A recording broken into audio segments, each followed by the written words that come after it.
Assalamualaikum warahmatullahi wabarakatuh. Ada yang mengatakan Bang Haji Roma Irama ini waliyun min auliyaillah. Itu mungkin saja Bang Haji Roma Irama ini wali dari wali-walinya Allah. Karena syarat menjadi wali itu tidak wajib hafal 30 juz Al-Quran, tidak wajib hafal kutubus sittah, yaitu hadis-hadis Nabi Muhammad SAW. Minimalnya menjadi seorang kekasih walinya Allah, yaitu mampu untuk membaca Al-Quran sesuai dengan hukum tajwid yang baik dan benar, dan juga tahu mengetahui syarat sah rukunya bersuci, tahu syarat sah rukunya ibadah, baik ibadah wajib maupun ibadah sunnah. Dan dengan melakukan memperbanyak amalan-amalan ibadah sunnah, maka dengan memperbanyak amalan sunnah ini, seseorang tersebut bisa menjadi kekasih atau walinya Allah Subhanahu wa taala, sebagaimana hadis qudsi Allah Subhanahu wa taala. Wa ma yazalu 'abdi, dan tidaklah berhenti-henti hambaku, yataqarrabu ilayya bin nawafili, mendekatkan kepadaku dengan amalan-amalan sunnah, hatta ahibbahu, sehingga aku mencintainya. Maka jikalau Allah sudah mencintai hamba, jikalau Allah sudah menempatkan posisi hamba tersebut menjadi kekasihnya, maka pasti orang tersebut memiliki keistimewaan di dalam amal solehnya. Orang tersebut pasti banyak melakukan amalan-amalan sunnah yang membuat orang tersebut dicintai oleh Allah dan menjadi walinya. Maka kemungkinan saja Bang Haji Roma Irama itu banyak melakukan amalan-amalan sunnah yang kita tidak tahu, karena kita harus berhusnudzon, tidak boleh bersuudzon. Memang beliau dekat dengan musik, memang beliau bernyanyi. Jikalau seorang wali masa bernyanyi, kita melihat ke belakang zaman dahulu, zaman Wali Songo, tentu kita mengenal Sunan Kalijaga. Beliau juga seorang walinya Allah, akan tetapi metode cara dakwah beliau menggunakan gamelan, alat musik, menggunakan syair-syair, menggunakan wayang-wayang. Itu salah satu metode dakwah beliau. Begitu juga dengan Bang Haji Roma Irama ini adalah dakwahnya melalui dakwahnya itu diiringi dengan alat musik dan nyanyian, dan tentunya nyanyian yang beliau nyanyikan itu adalah nyanyian yang mengingatkan kita kepada Allah, mengajak kepada jalannya Allah Subhanahu wa taala. Maka dengan jalan dakwah menggunakan nyanyian dan musik ini masih diperbolehkan sebagaimana yang dilakukan oleh Sunan Kalijaga. Dan Nabi juga tidak mengharamkan, melarang secara mutlak, karena Nabi juga pernah mendengarkan nyanyian dan juga tabuhan rebana, sebagaimana kisah seorang sahabat, yaitu Khalid bin Zakwan al-Madani. Beliau ketika berada di Madinah melihat para gadis yang sedang menabuh rebana dan bernyanyi dengan syair. Lalu kemudian sahabat Khalid bin Zakwan ini datang kepada seorang yang dikenalnya, yaitu Rubayyi' binti Mu'awwidh, menanyakan tentang keadaan para gadis pada saat itu. Kemudian Rubayyi' binti Mu'awwidh ini mengatakan bahwa Rasul juga pernah datang kepada walimatul arusku, dan juga Rasul mendengarkan rebana dan nyanyian-nyanyian yang dibawa oleh sekelompok wanita sambil bernyanyi memuji-muji para syuhada yang telah gugur di perang Badar. Dan keadaan tersebut didiamkan oleh Rasulullah. Rasulullah tidak melarangnya.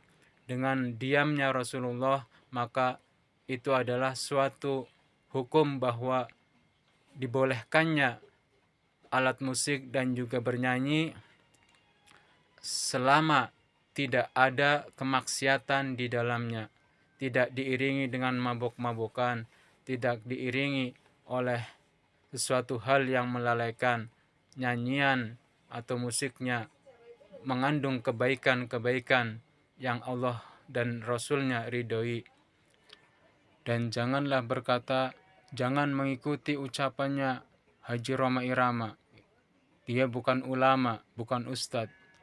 Janganlah berkata seperti itu.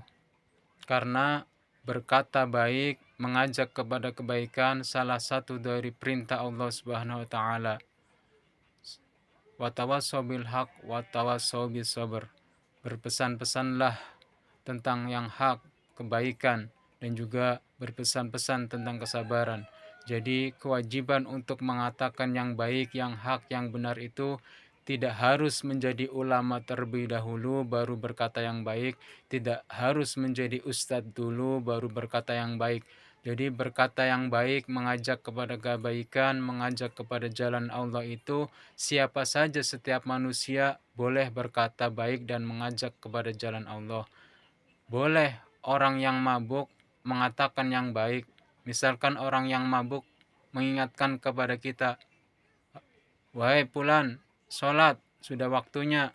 Memang dia tidak sholat, tetapi kita tidak boleh menghinanya. Kamu saja tidak sholat, ngapain nyuruh-nyuruh saya? Tidak boleh seperti itu. Karena apa yang dikatakan baik, memang benar sudah waktunya sholat. Maka kita bolehlah untuk berterima kasih kepada orang yang mabuk ini karena telah mengingatkan kita untuk sholat. Karena sebagaimana pepatah Arab, unzur makila wala tanzur man qala. Lihatlah apa yang dikatakan, jangan melihat orang yang telah berkata. Mau orang yang berkata itu seorang pemabok, seorang yang tidak baik kelihatannya, tetapi jikalau berkatanya baik, mengajak kepada kebaikan, kepada jalan Allah, ya mari kita ikuti ucapan orang tersebut. Bahkan pada binatang sekalipun, sebagaimana burung hudhud yang mengabarkan tentang ada Ratu Balqis yang hidup di negeri Saba yang menyembah tidak kepada Allah Subhanahu wa taala. Maka ketika burung hudhud mengabarkan hal tersebut kepada Nabi Sulaiman, maka Nabi Sulaiman mempercayainya. Dan juga ada kisah seorang ulama yaitu Abu Yazid Al-Bustami. Pada suatu malam Abu Yazid Al-Bustami ini pergi keluar, lalu kemudian Abu Yazid Al-Bustami melihat ada seekor anjing yang berjalan mengarah kepadanya. Kemudian Abu Yazid Al-Bustami mengangkat jubahnya. Ketika anjing melihat Abu Yazid Al-Bustami mengangkat jubahnya, seketika itu anjing tersebut berhenti. Lalu kemudian memandangi Abu Yazid Al-Bustami. Lalu dengan rahmat Allah Subhanahu wa taala, Abu Yazid Al-Bustami mendengar ucapan anjing yang ada di depannya. Anjing itu berkata kepada Abu Yazid Al-Bustami, badanku kering, tidak akan terkena najis bajumu.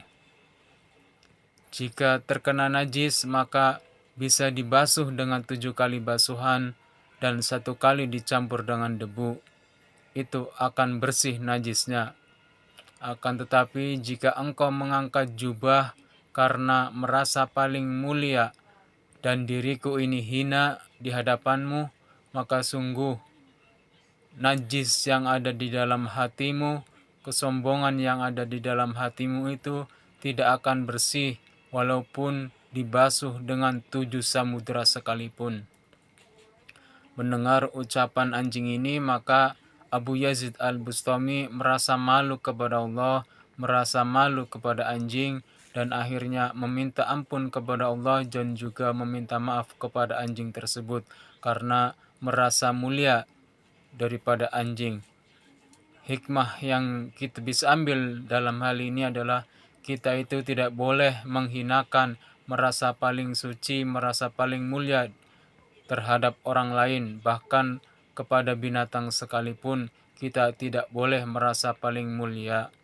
Dan jika kita melihat orang punya salah, itu wajar karena al-insanu mahalul khata wan nisyan. Manusia itu tempatnya salah dan lupa. Ada yang mengatakan Bang Haji Rhoma itu penyanyi dan juga banyak bertemu dengan laki-laki dan juga perempuan yang bukan mahramnya. Ya, itu wajar saja, namanya di dalam aktivitas di dalam hajatul insan, melakukan aktivitas keseharian baik di dalam kerja maupun juga di dalam dakwah.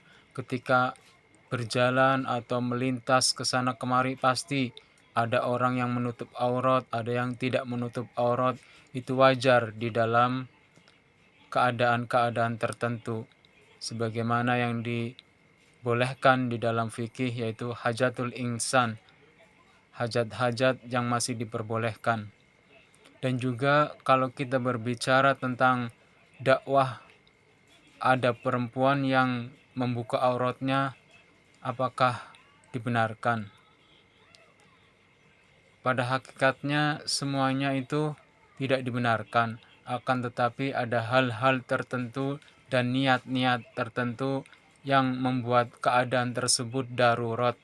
Sebagaimana dakwahnya Gusmik, kita tahu pasti dengan yang namanya Kiai Haji Hamim Tohari Jazuli. Beliau juga berdakwah di diskotik, di klub malam. Beliau berjumpa dengan para pemabok dan juga para wanita-wanita yang terbuka auratnya, tapi beliau berdakwah di diskotik-diskotik. Nah, di situ juga termasuk adalah sebenarnya tidak baik, akan tetapi dengan niat yang khusus, dengan niat yang baik, karena tentunya Gusmik ini berdakwah di sana punya alasan-alasan tertentu, dan beliau terkenal seorang wali yang tentunya tidak begitu tertarik dengan yang namanya wanita, karena wanita yang dilihatnya sesuai dengan keterangan yang diketahui oleh anak cucunya, bahwa yang dilihat perempuan yang di diskotik itu terlihat darah dan tulang saja. Jadi tidak tampak kecantikannya, itu yang dilihat oleh Gusmik. Maka dakwahnya seorang wali itu memang tidak sembarangan orang yang bisa melakukannya. Akan tetapi dalam hal ini kita tidak boleh yang namanya menghina siapapun dengan niat dakwah apapun, karena setiap orang memiliki kemampuan masing-masing. Begitu juga dengan Bahaji Roma Irama ini, beliau berniatkan dakwah diiringi dengan musik dan nyanyian, tujuannya mengajak kepada jalan-jalan Allah. Mudah-mudahan dengan niat dakwah melalui syair, lagu, dan musik ini membuat beliau mendapatkan rahmat dan ampunan dari Allah Subhanahu wa Ta'ala. Intinya, siapapun kita tidak boleh menghina orang lain, tidak merasa boleh paling suci, paling mulia terhadap orang lain, karena dilarang merasa paling mulia, dilarang merasa paling suci, sebagaimana firman Allah, fala tuzakku anfusakum huwa a'lamu bimanittaqo. Janganlah kalian merasa paling suci, karena Dia Allah Maha mengetahui siapa yang paling bertakwa, siapa yang paling berserah diri kepada Allah Subhanahu wa Ta'ala. Karena Allah tahu niat dan tujuan setiap manusia, tahu siapa yang paling baik dan bertakwa, maka jangan merasa paling suci. Dan ada yang bilang kalau mau belajar agama jangan sama Bang Haji Roma Irama. Ya benar, jikalau ingin mendalami agama jangan sama Bang Haji Roma Irama, silahkan cari kiai atau cari ustadz. Akan tetapi ketika Bang Haji Roma Irama berkata yang baik, mengajak kepada kebaikan, kepada jalan Allah, itu kita harus ikuti. Bedakan memperdalam ilmu agama dengan ikut kepada perkataan yang baik. Jikalau Bang Haji berkata yang baik, ya perlu kita ikuti, wajib kita ikuti, karena beliau berkata yang baik. Karena berkata yang baik adalah kewajiban setiap orang. Sekali lagi, jangan memperolok atau juga menghinanya. Berdakwah kok dengan syair, berdakwah kok dengan musik, karena sebagaimana diketahui bahwa syair, lagu, dan juga alat musik ini masih dalam perkhilafan ulama. Maknanya tidak diharamkan secara mutlak, karena sebagaimana kita ketahui Sunan Kalijaga yang termasuk dalam Wali Songo ini, metode dakwahnya dengan menggunakan syair dan musik, yaitu gamelan. maka memang masih dalam kategori masuk dalam usul fikih alat musik ini. Al aslu baqa'u makana ala makana. Hukum asal sesuatu tetap pada keadaan semula, yaitu keadaan semula bagaimana ketika musik itu tidak dipakai, maka tetap tidak menjadi tidak haram tidak terhadap sesuatu apapun. Tetapi ketika musik itu digunakan untuk mengiringi untuk acara-acara kemaksiatan, mabok-mabokan yang penuh dengan kekhilafan, kelupaan kepada Allah, maka itu akan menjadi haram. Maka ketika musik diiringi digunakan untuk hal-hal yang baik, untuk acara-acara yang baik, maka insya Allah itu dalam kehalalan karena tidak mengundang kemarahan, kemurkaan Allah. Jadi ketika musik digunakan untuk hal-hal yang baik, untuk syair-syair yang baik, mengingat Allah, berkata yang baik, maka itu adalah kebaikan. Karena syair-syair lagu itu diibaratkan seperti ucapan. Syair-syair lagu ini seperti ungkapan. Ketika ungkapan-ungkapannya jelek, ketika perkataannya jelek, maka itu adalah keburukan. Maka ketika syair-syair ini berisi tentang kebaikan, tentang mengingat kepada kebaikan, tentang mengingat kepada Allah dan Rasulnya, pasti syair-syair ini yang diiringi dengan musik ini akan menjadi kebaikan-kebaikan pula. Tentang berkata yang baik, menyampaikan sesuatu yang baik itu sebagaimana sabda Nabi, "Balighu anni walau ayah." Sampaikan dariku walaupun satu ayat. Jadi kita jikalau punya perkataan-perkataan yang baik, mengajak kepada kebaikan, siapa saja boleh menyampaikan. Maka sampaikanlah kebaikan itu karena Allah dan Rasulnya.